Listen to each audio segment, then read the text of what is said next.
Les dynamiques qu'on a observées ces dernières années, c'est quand même le renforcement du lien avec Israël pour beaucoup de juifs et le renforcement très concret, c'est-à-dire que ces dernières années, il y a eu un nombre important, plusieurs milliers par an, de Français juifs qui sont partis vivre en Israël. Donc ça fait qu'il y a aussi toute une série de réseaux, de relations familiales, amicales, professionnelles, culturelles, qui sont très fortes entre juifs en France, juifs en Israël, et avec un système qui permet à des gens des fois de vivre quelques mois là-bas, quelques fois ici. Donc cette dimension, elle est là quelque part avec l'idée que l'universalisme français n'est plus la solution pour eux, qu'elle ne les protège plus. Et donc un certain nombre de gens qui diront qu'ils partent vivre en Israël parce qu'ils estiment que leur avenir est là-bas.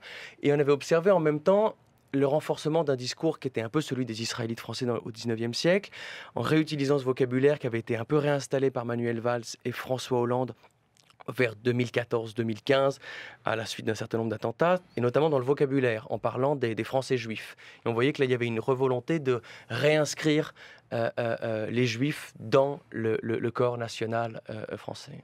Qu'est-ce que vous en pensez, Johann Sfar?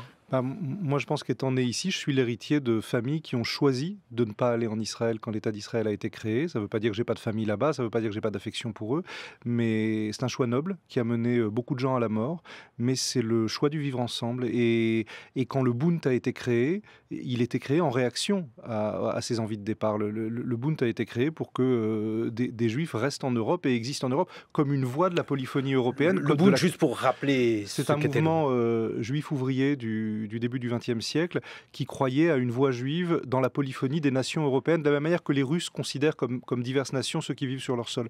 Je crois qu'il y a une vraie noblesse et tellement l'ont payé de leur vie que terminer ça par quitter l'Europe, ce serait un échec terrible pour moi.